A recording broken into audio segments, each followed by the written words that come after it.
नेपाली परियार छेम्नु भयो पूर्ण महर्जन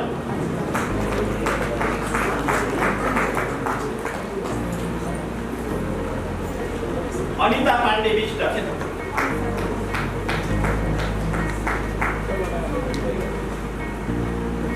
नवनिर्वाचित प्रतिनिधिज्यूहरू क्रमैसँग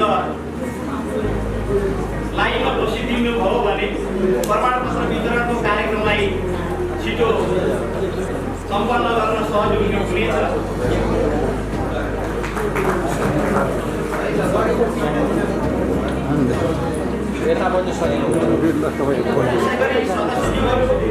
रन्जु तोगलाङ्गी,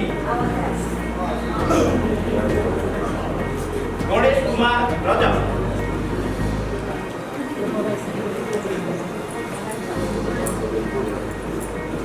प्रतिनिधिज्यूहरू तयारीमा रहनुहोला। वडा नम्बर 4 का अध्यक्ष सन्तोष खड्का, सदस्य सुनिल साक्य,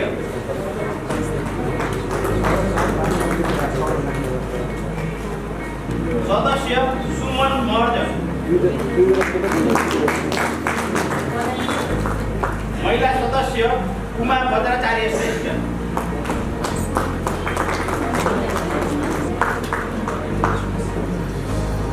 वडा नम्बर 8 का प्रतिनिधि तयारी अवस्थामा रहनुहोला। वडा नम्बर 7 वडाध्यक्ष कुलबहादुर महर्जन,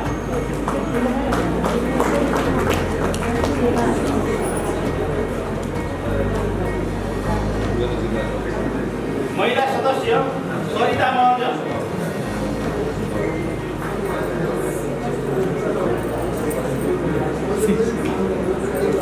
वडा नम्बर 13 अध्यक्ष गणेश केसी, महिला सदस्य सरस्वती जोशी थापा, महिला सदस्य पुनम मगराजी, सदस्य रवि बोगटी, सदस्य कृष्ण प्रसाद कोइरा,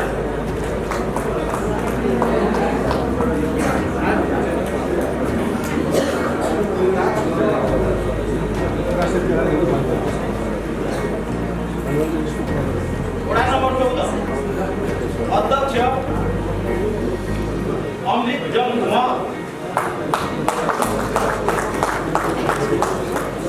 सदस्य कुबेर केसी,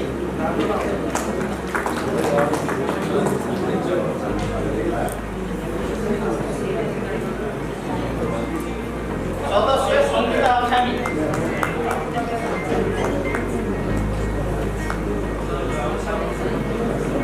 सदस्य सनत कार्की।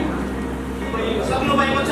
उहाँहरूलाई मुख्य निर्वाचन अधिकृतको कार्यालयमा स्वागत गर्दै प्रमाणपत्र ग्रहण गरिदिनु हुन उपप्रमुख पदको यसै गरी मेयर पदको प्रमाणपत्र ग्रहण गरिदिनु हुन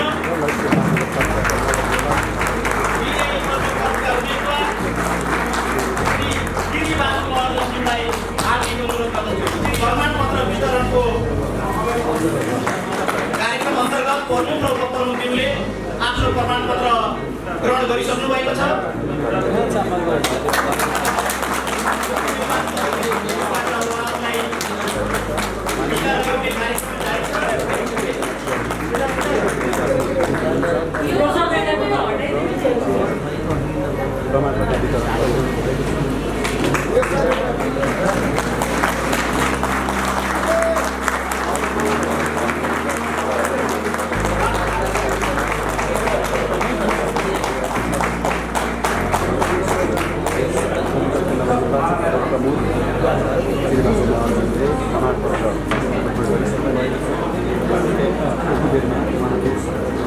महानगरपालिकाका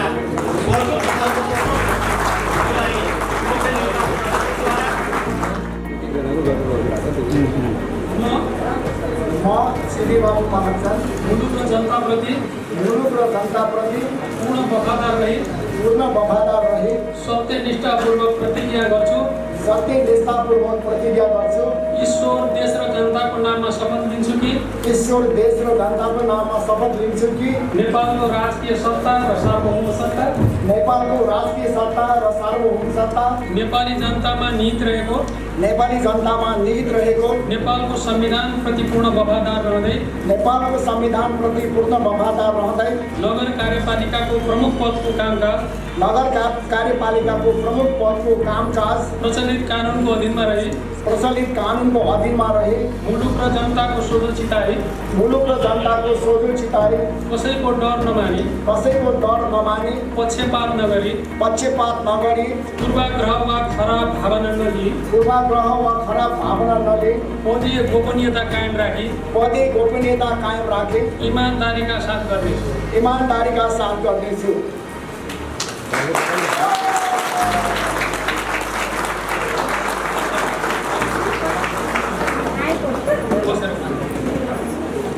मुख्य निर्वाचन अधिकारीबाट क्यामेरा निकाल्ने बेलामा यस्तो गर्नु भने कि म हल्लिरहेछु। श्री बाबु महर्जनज्यूलाई शपथ गराउने कार्य सम्पन्न भएको छ। अहिले प्रमुखज्यूले शपथ ग्रहण पत्रमा हस्ताक्षर गर्दै हुनुहुन्छ।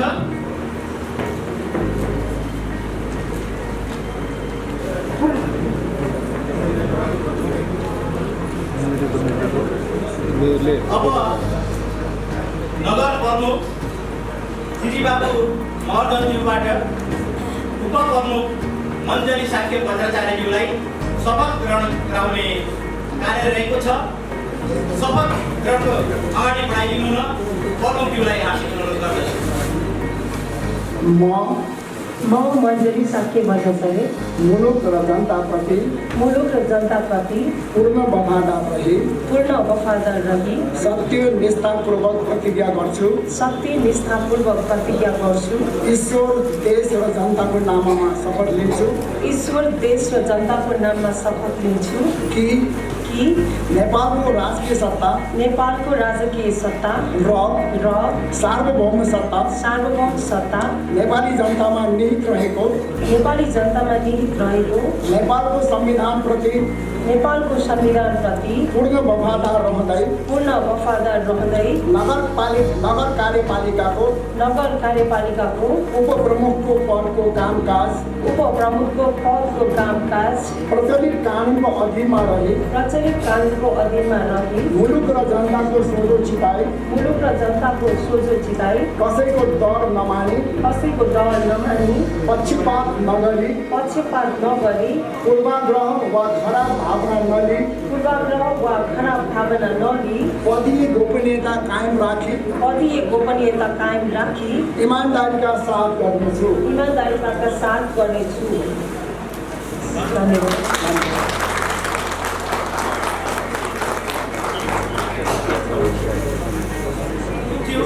र उपप्रमुखज्यूलाई यो शपथ ग्रहण कार्यक्रममा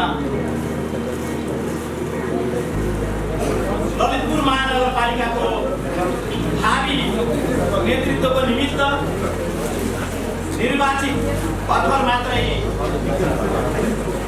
प्रमाणपत्र ग्रहण गर्नुभएको छ। सम्पूर्ण जननिर्वाचित प्रतिनिधिज्यूहरूलाई यथा स्थानमा आसन ग्रहणको निमित्त अनुरोध गर्दछु।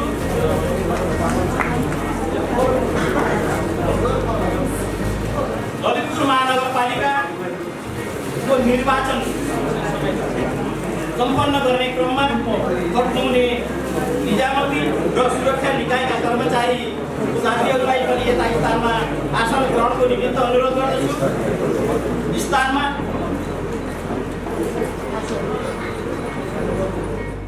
कार्यक्रमका प्रमुखज्यू निर्वाचन कार्य सम्पन्न गर्नुहुने यस निर्वाचन कार्यक्रमका प्रमुख श्रीमानज्यू र उपप्रमुखज्यू लगायत यस कार्यालयका सम्पूर्ण टिम, सर्वप्रथम त ललितपुर महानगरको निर्वाचन सम्पन्न गराएर यस निर्वाचनमा अहोरात्र रात दिन नभनिकन खटेर यो निर्वाचनलाई निष्पक्षतापूर्वक सम्पन्न गराउनु हुने यस निर्वाचन कार्यालयका प्रमुख उपप्रमुख लगायत सम्पूर्ण टिमलाई म सर्वप्रथम हार्दिक धन्यवाद ज्ञापन गर्न चाहन्छु। यहाँहरूले निष्पक्ष रूपमा यो 11-12 दिन रात दिन नभनिकन यहाँको ललितपुर महानगरको निर्वाचनलाई सम्पन्न गराउनको लागि मतगणनामा जुन निष्पक्षतापूर्वक आफ्नो प्रस्तुति देखाउनु भयो त्यसको हामी व्यक्तिगत रूपमा र संस्थागत रूपमा हार्दिक आभार तथा सम्मान व्यक्त गर्न चाहन्छु। प्रतिबद्धता मन्तव्यको क्रममा म धेरै कुरा राख्न चाहन्न। ललितपुर महानगरवासीको प्रत्येक समस्याहरूको व्यवहारिक ढङ्गले सम्बोधन गर्ने प्रतिबद्धता म व्यक्त गर्न चाहन्छु। ललितपुर महानगरलाई विकास, समृद्धि र सुशासनको बाटोमा अग्रसर गराउने प्रतिबद्धता पनि म यहाँहरूको माझमा प्रस्तुत गर्न चाहन्छु।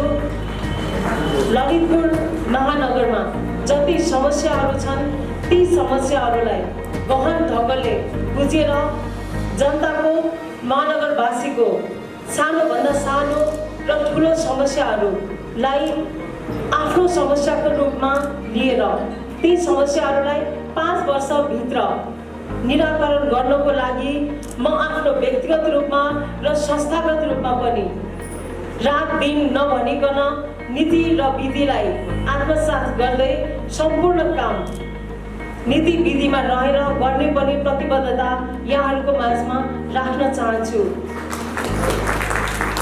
महानगरवासीका जति समस्याहरू मैले व्यक्तिगत रूपमा देखेकी छु ती समस्याहरू जुन दिन म यो शपथ ग्रहण गर्दैछु त्यही दिनदेखि म ती प्रत्येक समस्यालाई आफ्नो समस्याको रूपमा लिएर त्यो समस्याहरू समाधान गर्ने बाटोमा आजैदेखि लागि पर्ने पनि यहाँहरूको माझमा प्रतिबद्धता व्यक्त गर्न चाहन्छु।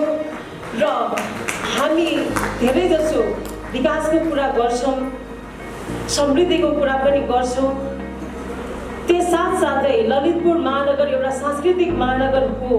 त्यसकारण यहाँको संस्कृति र सम्पदाहरूको जगेर्ना गर्ने काम पनि हाम्रो प्रमुख कामको रूपमा रहेको कारणले ती कामहरू पनि हाम्रो देशको मात्र होइन विश्वमा हाम्रो पहिचान गराउने पनि यही हाम्रो संस्कृति र सम्पदा हो। र ललितपुर महानगर संस्कृति र सम्पदाले भरिपूर्ण छ र हामीले त्यसको जगेर्ना गर्ने र त्यसको संरक्षण गर्ने पनि हाम्रो जिम्मेवारी र दायित्वभित्र पर्छ। त्यसकारण ललितपुर महानगरलाई समृद्ध, विकास र सांस्कृतिक महानगर बनाउने बाटोमा अग्रसर गराउन पनि म यहाँहरू माझमा प्रतिबद्धता व्यक्त गर्न चाहन्छु। ललितपुर महानगरवासीको आर्थिक रूपमा अर्थतन्त्र माथि उठाउनको लागि पनि ललितपुर महानगरको जिम्मेवारी र दायित्वभित्र पर्छ। त्यसकारण यहाँको घरेलु हस्तकलादेखि लिएर यहाँको पर्यटन उद्योगलाई पनि विकास गर्नको लागि हामी प्रमुख र उपप्रमुख भएर DPR बनाएर डिटेलमै योजना बनाएर हामीले यहाँको अर्थतन्त्रलाई पनि माथि उठाउने प्रयास गर्नेछु भन्ने कुरा पनि यहाँको बिचमा प्रतिबद्धता जनाउन चाहन्छु। साथसाथै यहाँका खानेपानी, सरसफाइ लगायतका सानातिना देख्दा सानातिना तर चाहिँ जनजीवनसँग प्रत्यक्ष रूपमा सरोकार राख्ने विषयहरूलाई पनि हामी प्राथमिकतामा राखेर ती विषयहरू समाधान गर्ने कुरामा पनि यहाँहरूको बिचमा प्रतिबद्धता जाहेर गर्न चाहन्छु। साथसाथै हाम्रो प्रतिबद्धता पत्रमा जति कुराहरू छ हामी जुन पार्टीको रिप्रेजेन्ट गरेर यहाँ आएका छौँ हामी दुवै पार्टीको मात्रै नभइकन जो असफल हुनुभयो यहाँ महानगरको प्रमुख या उपप्रमुख अध्यक्षको रूपमा उहाँहरूले पनि नगरवासीको बिचमा जुन प्रतिबद्धता राख्नु भएको छ उहाँहरूको प्रतिबद्धतालाई पनि हामीले आत्मसात गरेर सम्पूर्ण पार्टी र सम्पूर्ण जनप्रतिनिधिको रूपमा उम्मेदवारी दिनुहुने सम्पूर्ण व्यक्तित्वहरूको पनि समस्या र प्रतिबद्धतालाई आफ्नो प्रतिबद्धताको रूपमा आत्मसात गरेर उहाँहरूको समस्यालाई पनि हामीले लिएर नगरवासीको समस्याहरू समाधान गर्ने प्रतिबद्धता पनि म यहाँहरूको माझमा राख्न चाहन्छु। मुख्य कुरा त हामीले व्यवहारमा गरेर देखाउने हो, त्यसकारण शब्दमा भन्दा पनि व्यवहारमा कार्यान्वयनमा म काम गरेर देखाउन इच्छुक छु। त्यसकारण हाम्रो कामलाई व्यवहारमा र कामबाटै हेर्नको लागि पनि यहाँहरू सबैमा प्रतीक्षा गर्न भन्दै म मेरो छोटो प्रतिबद्धता मन्तव्य यही अन्त्य गर्न चाहन्छु। हस्, धन्यवाद। ललितपुर जिल्ला अदालतका प्रमुख न्यायाधीश श्रीमान किरण शिवापतिज्यू, ललितपुर जिल्लाका प्रमुख सिधो साहब लगायत मञ्चमा बस्नुभएका सुरक्षा निकायका प्रमुखज्यूहरू, नवनिर्वाचित उपमेयर मन्त्री साक्षीज्यू, नवनिर्वाचित वडाध्यक्ष साथीहरू, नवनिर्वाचित नगरसभाका साथीहरू, यहाँ उपस्थित हुनुभएका नेपाली काङ्ग्रेस केन्द्रीय सदस्यज्यूहरू, पूर्व मन्त्रीज्यूहरू, नेपाली काङ्ग्रेस ललितपुर जिल्लाका सभापतिज्यू, विभिन्न राजनीतिक पार्टीका नेताज्यूहरू र यहाँ उपस्थित हुनुभएका अन्य दाजुभाइ दिदीबहिनीहरूमा मेरो हार्दिक नमस्कार, जो लप्पा, जय नेपाल। सर्वप्रथम म ललितपुर महानगरपालिकाको उपमेयर वडा अध्यक्षज्यूहरू र नगर सभासद ज्यूहरूमा म बधाई ज्ञापन गर्न चाहन्छु। यहाँहरूको जुन विजय भयो यसको निमित्त म शुभकामना दिन चाहन्छु। यहाँको कार्यकाल अति राम्रोसँग सफलीकृत होस् भनेर र त्यसपछि यो जुन वैशाखको 30 गते जुन निर्वाचन भयो र त्योभन्दा अगाडि जति होमवर्क गर्नुपर्ने कामहरू थिए र चुनावपछि जुन मतदान पश्चात मतगणना गर्ने कार्यमा श्रीमान शिवापतिज्यूको नेतृत्वमा जसरी अति राम्रोसँग कार्य सम्पादन भयो, म त्यसको निमित्त श्रीमान शिवापतिज्यू लगायत उहाँको टिमलाई म मेरो अन्तस्करणदेखि नै साधुवाद भन्न चाहन्छु। यसमा पक्कै पनि सिधो साहब लगायत सुरक्षा निकायको अहम भूमिका छँदैछ। उहाँहरूप्रति पनि म धन्यवाद ज्ञापन गर्न चाहन्छु। अब हामी चुनावमा चुनावमा चाहिँ आउन्जेलसम्ममा हामीले विभिन्न राजनीतिक पार्टीहरूको रिप्रेजेन्टेसन हामीले गऱ्यौँ, तर अब हामी जितेर आइसकेपछि हामी समुच्च ललितपुर महानगरवासीका हामी प्रतिनिधि हौँ। महानगरमा जे जति समस्याहरू आइपर्छन्, जे जति विकास निर्माणका कामहरू गर्नुपर्ने हुन्छन्, ती सबै कामहरू गर्नको निमित्त हामी अहोरात्र लाग्नुपर्छ र यो भनिरहँदाखेरि निश्चित तौरले हामीले चाहिँ हिजोको सन्दर्भमा भोट माग्दै गर्दा राजनीतिक रूपले जुन हामी प्रस्तुत भयौँ, अब उपरान्त त्यसो गर्नु मिल्दैन। हाम्रो निमित्त सबै नगरवासीहरू बराबर हुन्। हिजो मलाई कसले भोट दियो, कसले भोट दिएन, त्यो हेर्दै होइन, त्यो हेऱ्यो भने पाप लाग्छ। तसर्थ मैले यहाँहरू समक्ष म विनम्र अनुरोध गर्न चाहन्छु, उपमेयरज्यू, वडा अध्यक्षज्यूहरू र नगर सभासदहरूसँग म विनम्र अनुरोध गर्न चाहन्छु कि अब हामी जे काम गर्छौँ त्यो चाहिँ टिम वर्कको रूपमा चाहिँ अगाडि बढ्नुपर्छ र टिम वर्क गर्दै गर्दा नगरवासीहरूलाई चाहिँ हामीले शिरमा राखेर हामीले काम गर्नुपर्छ। यदि गर्न सकेको खण्डमा निश्चित तवरले हामी सफल हुनेछौँ।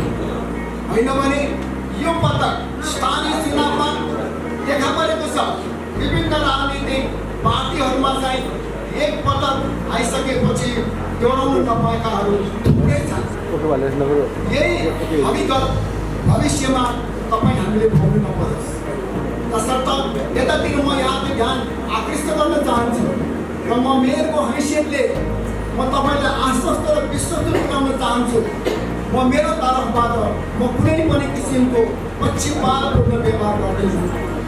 सायद यही नगरेको कारणले होला मेरो विगतको 74 सालको चुनावमा जे जति भोटले मैले जितेँ तर अहिले चाहिँ लगभग 60 गुणा बढी भोटले चाहिँ मैले जित्न सकेँ। कदाचित मैले मेरो मान्छे तेरो मान्छे मन पर्दै मन नपर्दै गरेर काखा पाखा गरेको भए निश्चित तवरले म इधर मैले टिकटै पाउँदिन थियो होला अथवा टिकट पाएर पनि म हार्थेँ होला। तसर्थ यतातिर म मेरो जुन शिक्षा मैले ग्रहण गरेँ लेसन लर्न गरेँ यो कुरा मैले तपाईँहरूसँग सेयर गर्न खोजेँ। तसर्थ यो पक्षमा चाहिँ यहाँको भूमिका पनि यस्तै किसिमको हुनेछ भन्ने चाहिँ यहाँप्रति अनुरोध हो।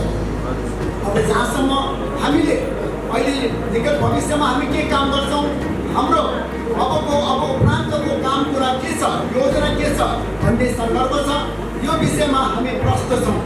हिजो हामी 74 सालमा जितेर आउँदाखेरि न त हामीसँग ऐन कानुन थियो न त हाम्रो प्रोजेक्ट ब्याङ्कमा कुनै प्रोजेक्ट जुन केही पनि थिएन। त्योभन्दा अगाडि लगभग 18 वर्षसम्म स्थानीय पालिकाहरू चाहिँ कर्मचारी तन्त्रले चलाएको कारणले गर्दाखेरि लथालिङ प्रताप हुन् र कुनै पनि किसिमको योजनाहरू चाहिँ त्यहाँ प्रोजेक्ट ब्याङ्कमा थिएन। तर अहिले हाम्रो प्रोजेक्ट ब्याङ्क फुल छ, पुरा छ।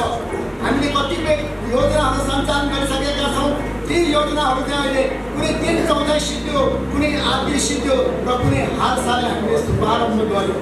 तसर्थ यी योजनाहरू सर्वप्रथम पुरा गर्नुपर्छ र यो योजना पुरा गरिसके पछिको अवस्थामा यो महानगरको स्वरूपै फेरिन्छ भन्ने कुराको मैले यहाँलाई अनुरोध गरेँ।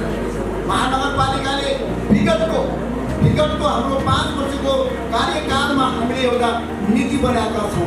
त्यो नीति भनेको के हो भने 74 सालको स्थानीय चुनाव हुँदै गर्दा ललितपुर उपमहानगरपालिकाको अवस्थामा थियो र चुनावकै निमित्त यो चाहिँ अपग्रेड गरियो, प्रमोट गरियो कि महानगरपालिकामा लग्यो र यो गर्दै गर्दा हिजोका छिमेकी गाउँपालिकाहरू र कार्यविनायक नगरपालिका चाहिँ यसमा मर्ज गरियो। तसर्थ यो हिजोको अवस्थामा मर्ज गर्न ल्याएका कार्यविनायक नगरपालिका र हिजोका गाउँपालिकाहरू र हिजोको उपमहानगरपालिकाको स्तर चाहिँ ज्यादै फरक थियो। यसको मतलब जाउलाखेल फुलचोक पाटन ढोकाको स्तरमा यी गाउँपालिकाहरूको अवस्था चाहिँ निकै तल्लो स्तरमा रहनुभयो। तसर्थ हामीले नीति लिएका छौँ।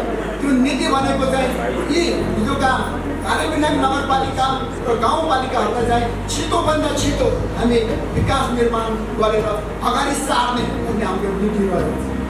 त्यही नीति बमोजिम हामीले चाहिँ बजेट विनियोजन पनि गरेका छौँ।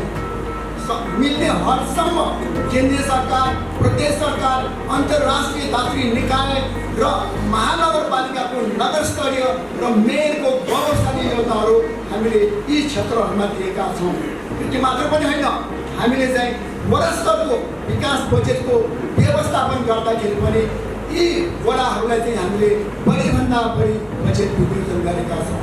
उदाहरणको निमित्त आर्थिक वर्ष 2079-80मा यी वडाहरूलाई हामीले चाहिँ 3 करोड 25 लाखसम्मको बजेटको व्यवस्थापन गर्यौँ भने हिजोको उपमहानगर क्षेत्रभित्रका मर्ज नभएका वडाहरूलाई चाहिँ हामीले मात्र 1 करोड 90 लाख बजेटको व्यवस्था गर्यौँ। तसर्थ हामी चाहन्छौँ यो दुईटै भूगोलमा चाहिँ भिन्नता रहे तापनि विकास निर्माणमा चाहिँ अब आउँदो 5-7 वर्षको दौरानमा चाहिँ इन्डिफरेन्ट होस्, अर्थात् यसमा चाहिँ दुवै बराबरी अवस्थामा आओस् भन्ने चाहिँ हाम्रो धारणा छ। तसर्थ यो दृष्टिकोण अन्तर्गत हामी काम गर्न गइरहेको कुरा मैले यहाँलाई निवेदन गरेँ र मैले एउटा कुरा भन्नै पर्छ। कि हामीले ललितपुर महानगरपालिकालाई चाहिँ स्मार्ट सिटी बनाउने सन्दर्भमा हामीले धेरै काम कुरो गरिसकेका छौँ। यहाँले देख्नुहुन्छ ललितपुर महानगरपालिकामा हामीले चाहिँ रात्रिकालीन अवस्थामा हाम्रो जुन स्मार्ट स्ट्रिट लाइट छ यो चाहिँ फेज 1 को हो। फेज 1 को हामीले 4वटा रूपमा स्मार्ट स्ट्रिट लाइट राख्दाखेरि कसरी परिवर्तन जाँदै देख्नुभयो। अब फेज 2 मा चाहिँ हामीले ठोकना बुङ्गमती हरिसिटी थापाखेलबाट जुन फेज 2 को चाहिँ स्मार्ट स्ट्रिट लाइट राखेर चाहिँ हामी हिजोको महानगरपालिकामा प्रवेश गर्छौँ। यो गर्दै गर्दा यहाँ चाहिँ 1150वटा बत्तीको चाहिँ हामी व्यवस्थापन गर्न गइरहेका छौँ र यसको कार्य चाहिँ शुभारम्भ भइसकेको छ। मलाई जहाँसम्म लाग्छ यो चाहिँ निकट भविष्यमा यो प्रोजेक्ट सम्पन्न हुन्छ र अर्को तेस्रो फेज पनि छ हामी कहाँ। त्यो तेस्रो फेज भनेको चाहिँ हामीले चक्रपथ ललितपुर महानगर क्षेत्रमा 7.9 किलोमिटर पर्छ र यो क्षेत्र यो चक्रपथ चाहिँ रात्रिकालीन अवस्थामा ज्यादै अँध्यारो बत्तीको व्यवस्थापन नभएको हुनाले यहाँ प्रशस्त मानवीय क्षति हुने गरिकन दुर्घटनाहरू भइसकेको छ। तसर्थ यो क्षेत्रमा पनि हामीले design build operate maintain and handover concept अन्तर्गत हामीले चाहिँ ठक्कपत्र दिइसकेका छौँ। तसर्थ यो काम पनि अब छिटै सुरु हुन्छ र यो तीनटा फेजको बत्तीको जुन प्रोजेक्ट छ यो सिद्धिनासाथ ललितपुर महानगरपालिका क्षेत्रमा कसैले रात्रिकालीन अवस्थामा हवाईजहाजबाट यसो मुनि हेऱ्यो भने उज्यालो देख्छ। यो उज्यालो देखेको सहर चाहिँ ललितपुर महानगरपालिका हो। यो बाहेक पनि हामीसँग वातावरणीय सुधारका प्रशस्त हामीसँग चाहिँ योजनाहरू छन्, प्रशस्त हामीसँग चाहिँ प्रोजेक्टहरू छन्। यति मात्र पनि होइन, हामीले चाहिँ अहिले वास्तवमै भन्ने हो भनेदेखि हाम्रो यहाँ चाहिँ राजदलको कर्सानी यहाँ हुनुहुन्छ। हामीले उहाँहरूसँग एउटा एमओयू गरेर हामीले लगनखेलको जुन सप्तपाटन पोखरीको 15 रोपनी जग्गा छ र चौबन्दा दक्षिणतिर अशोक स्तूपको दक्षिण र पश्चिमतिरको चाहिँ जुन अन्य चाहिँ 30 रोपनी जग्गा छ त्यो चाहिँ हामीले एमओयू गरेर फिर्ता दिइसकेका छौँ। र त्यहाँ चाहिँ मैले भनेको छु कि नेक्स्ट आउँदो 2.5 वर्षभित्रमा चाहिँ हामी त्यहाँ कमलको फुल फुलाउँछ भन्ने कुरा। त्यही कार्य अन्तर्गत अहिले त्यहाँ चाहिँ दौराखेल चिडियाघर अगाडिको जुन फुटबल ग्राउन्डमा जुन फेन्स प्रोजेक्ट हरियाली फेन्स लगाएका छौँ त्यस्तै किसिमको फेन्स चाहिँ लाउने काम सुरु भइसकेको छ। तसर्थ त्यो काम सम्पन्न भइसकेपछि हामी त्यहाँ चाहिँ कमलको फुल फुलाउने काममा चाहिँ हामी अगाडि बढ्छौँ र मलाई जहाँसम्म लाग्छ यसमा हामी सफल हुन्छौँ। र यसको निमित्त हामीले राजकुलो हामी चाहिँ भित्र जानुपर्छ। टिका भैरवबाट 14.2 किलोमिटरको डिस्टेन्समा शब्दबाट पोखरी छ र त्यो चाहिँ ढोलाहिटीसम्म राजकुलो आइसकेको छ। तसर्थ त्यो एउटा सानो सेक्सनमा चाहिँ हामी राजकुलो भित्राउनको निमित्त हामीले अध्ययन गरिसकेका छौँ। तसर्थ राजकुलो ल्याएर त्यो शब्दपाटन पोखरी अथवा यो जुन 45 रोपनीको क्षेत्रफल हुन आउँछ त्यहाँ चाहिँ राजकुलो प्रवेश गराएर पानी सिन्चित गर्न सकेको अवस्थामा यो ठाउँ एकदमै राम्रो हुन्छ र यसलाई चाहिँ हामीले ग्रिन एन्ड ब्लू प्रोजेक्टको नाम दिएका छौँ र यो काम चाहिँ एकदमै राम्रोसँग सम्पन्न हुन जारी छ भन्ने ठम्ब्याइरहेको। अब मसँग हामीले विगतको 5 वर्षको दौरानमा अन्तर्राष्ट्रिय दात्री निकायहरूसँग पनि हाम्रो एकदमै सुमधुर राम्रो सम्बन्ध छ। वर्ल्ड ब्याङ्कको प्रोजेक्ट हामीसँग छ, एसियन डेभलपमेन्ट ब्याङ्कको प्रोजेक्ट हामीसँग छ, इयुको प्रोजेक्ट हामीसँग छ र अन्य दात्री निकायको प्रोजेक्ट पनि हामीसँग छ। तसर्थ हामी कहाँ चाहिँ प्रोजेक्टको खदेरी हुँदैन, आर्थिक समस्या हुँदैन र हामी यो आउँदो 5 वर्षको दौरानमा चाहिँ हामीले ललितपुर महानगरपालिकालाई अति सुन्दरभन्दा सुन्दर बनाउन सक्छौँ भन्ने कुरा चाहिँ मैले यहाँहरूसँग अब मलाई यति अरू धेरै लामो कुरा गर्नु छैन। हामीले चाहिँ काम गरेर देखाउँछ। सम्भवतः ललितपुर महानगरपालिका धेरै बोल्दैन, काम गरेर देखाउँछ भन्ने चाहिँ छाप परिसकेको छ। यो कुरालाई कार्यान्वयन गरेर देखाउनको निमित्त म उपमेयर बरादुसीज्यू र सम्पूर्ण नगर समाजका साथीहरूलाई म अनुरोध गर्न चाहन्छु। हामी चाहिँ इजमतिर लाग्ने होइन, हामी चाहिँ राजनीतिक रूपमा खण्डित हुने होइन। हामी सबै एक भएर ललितपुर महानगरपालिका र ललितपुर महानगरका नगरवासीहरूको दिनचर्या उहाँहरूको लिभिङ स्ट्यान्डर्डलाई चाहिँ हाई गर्नको निमित्त के गर्नुपर्छ त्यो गर्नको निमित्त हामी लाग्नुपर्छ भन्ने मैले निवेदन गरेँ। यहाँलाई थाहा होला कि हामीले त्यहाँ कोभिड-19 पेन्डेमिकको टाइममा हामीले नगरेको काम भनेको केही पनि छैन। सबै काम हामीले गऱ्यौँ, जाने बुझेसम्म सिक्दै लर्निङ बाई डुइङ कन्सेप्ट अन्तर्गत हामीले धेरै कामहरू गऱ्यौँ।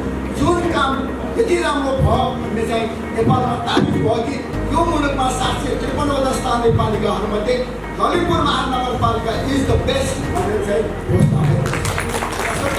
यो कुरालाई यही सन्दर्भलाई लिएर होला अस्ति WHO को महासचिव डाक्टर टेड्रोस नेपालको भ्रमण गर्दाखेरि उहाँले चाहिँ ललितपुर महानगरपालिकाद्वारा सञ्चालित कोभिड खोप केन्द्र हेर्ने उहाँले चाहिँ इच्छा व्यक्त गर्नुभयो।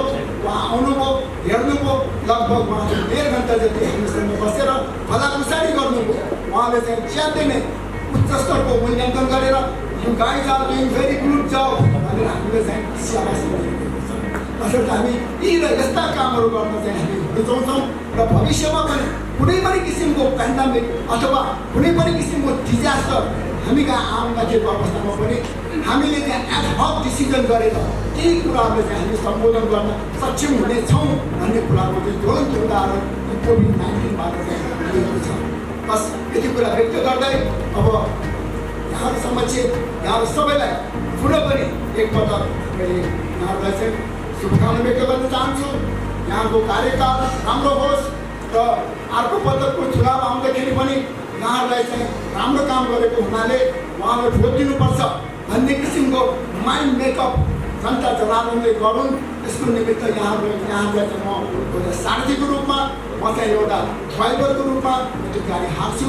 तपाईँको भलाइ, तपाईँको पर्फर्मेन्सलाई चाहिँ एकदम उच्च स्तरको होस् भन्ने कामना म गर्न चाहन्छु र यसको निमित्त मेरो तर्फबाट म चाहिँ गल्ती गर्दिनँ। आई मेक नो मिस्टेक, म गल्ती गर्दिनँ भन्ने कुरा तपाईँसँग चाहिँ व्यक्त गर्दै आजको यो कार्यक्रममा यहाँको गरिमामय उपस्थितिलाई म साधुवाद व्यक्त गर्दै म चाहिँ बिदा हुन चाहन्छु। यहाँ सबैलाई हार्दिक धन्यवाद, नमस्कार, धन्यवाद।